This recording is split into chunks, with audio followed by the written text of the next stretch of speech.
Recently, I was having one of those days.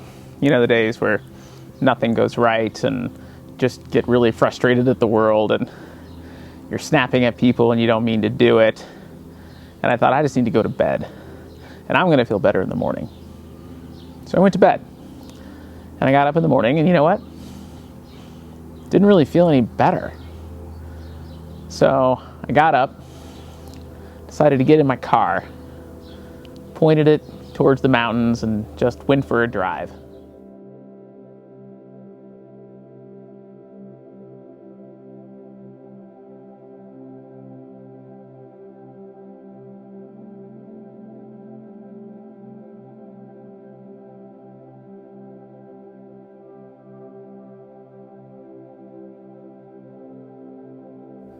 Didn't really go anywhere. Just drove around for a couple of hours and then came back to right where I started, into my own garage. And you know what? Felt better. Journeys even without destinations, I think can do that. Sometimes we just need to get out, see some different things, and remind ourselves how big and how beautiful the world really is.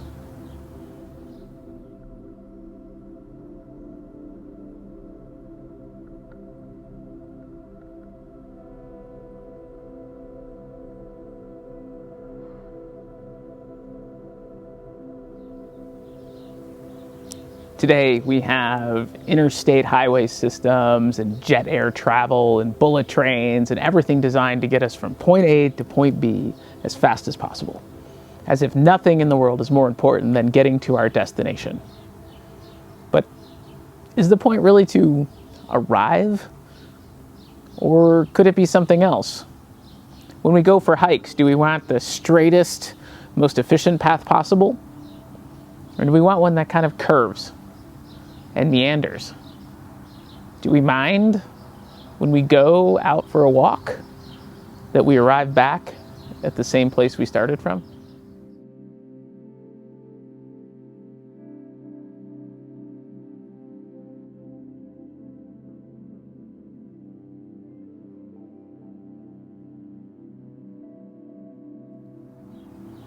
The first 5 books of the Bible are known as the Pentateuch, penta meaning 5. And it's still tradition in the Jewish faith to read all 5 books every year.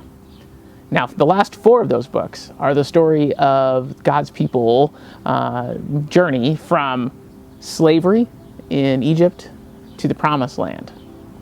Now, what's fascinating is that after 4 books of all the trials and tribulations that they went through, the 5th book ends not with them arriving in the Promised Land, but they're just on the border of it, standing on one side of the river with it on the other. They never actually arrive in those books. And instead, the reader just goes back to the beginning.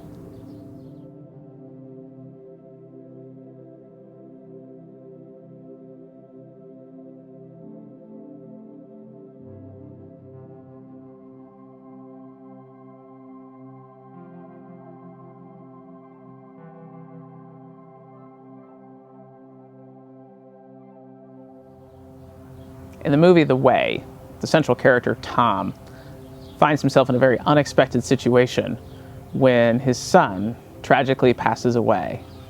He travels to Europe, where his son was, to discover that he was at the very beginning of walking the Camino de Santiago, a classic pilgrimage trail. And for reasons Tom himself in the moment doesn't really understand, he decides to continue his son's walk.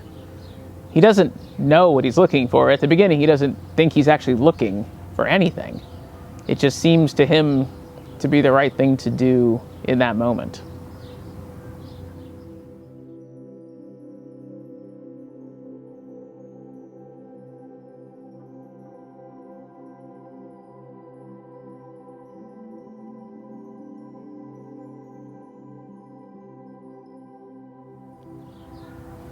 The Camino de Santiago is a pilgrimage trail that has existed for centuries.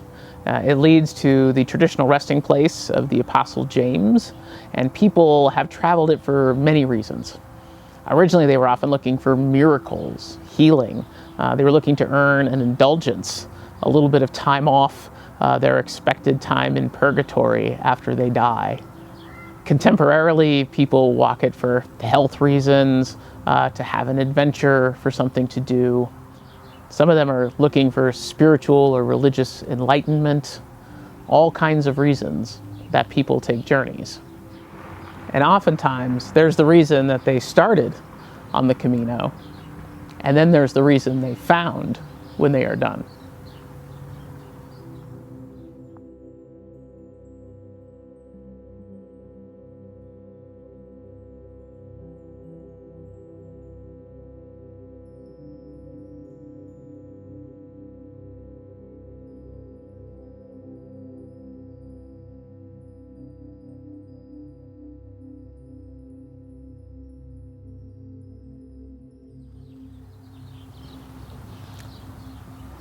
Now, there's a very poignant part at the beginning of the movie where Tom is talking with his priest after he's found out about his son's demise. And the priest asks him, "Do you want to pray with me?" Tom replies, "For what?" Have you ever had a moment like that where life just felt so disjointed, maybe so out of control that you just couldn't even imagine what to pray for, what to ask for? You just couldn't even imagine what would make it better? Probably one of the most famous Psalms, the one that most people know, is Psalm 23, which says towards the beginning, "Though I walk through the darkest valley, I will not fear, for you are with me." Have you ever really stopped to think about that? If God is with us, shouldn't we get to walk over or around the darkest valley? Why can't we not just avoid them completely? Now, in the movie, Tom clearly is looking for something. Maybe he's looking for peace. Maybe he's looking for a way to let go of his son. But he finds something else. In another important scene, he finds his own valley. He finds himself in jail, having alienated the newfound friends and traveling companions that he made, and having to deal with the fact that he has discovered something about himself, something he didn't really like. He discovered what he's capable of. Have you ever had one of those moments where you discovered you were capable of something maybe not good for you or good for others, and had to deal with that? Now, the book of Deuteronomy is the fifth book of the five. And as God's people are winding down their journey, God really gets down to brass tacks about what he wants and what he expects. He wants his people to truly be his people. He wants them to follow in his ways. So he starts to lay out for them what that means. He says you need to have a circumcised heart. You need your insides to match your outsides. And he talks about justice for the orphan and the widow. And he talks about loving the stranger. And he expects them to model those things as he is modeled for them. And he goes on to say, you need to love the stranger because you yourselves were strangers in Egypt. He's basically saying, you know how bad this gets. You know how things can go horribly, horribly wrong when somebody doesn't love and recognize the importance of loving the other, loving the stranger. You all can't do to others what was done to you. You need to be different because you are my people and I am God and I am good. You must be good therefore also. God put this expectation in the very beginning of the Bible, and it continues on throughout. So much so that actually after Jesus arrives on the scene and the disciples start to do their work and Christianity begins to flourish, those earliest Christians were actually called followers of the way. We were people who were following in the way and in the footsteps of Jesus. We tried to care about the things that Jesus cared about. We tried to act in the way that Jesus acted. We tried to love in the way that Jesus loved. And people noticed because it seemed very different from what the rest of the world was doing. So we have always understood our faith to be a journey that we never really fully arrive at, but we just continue on and continue being shaped with. So how do you reclaim your little piece of the way? How do you reclaim your piece of the journey? Do you have to go for a hike or a drive in the mountains? Or could we even just take a minute, just 1 minute, to spend a little bit of time quieting our minds and our hearts from all the things the world would have us care about? 1 minute focusing on God and God's love for us and what our little piece of the way is. Could even that make a difference?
At the end of the movie, Tom and his companions find themselves in an unexpected place.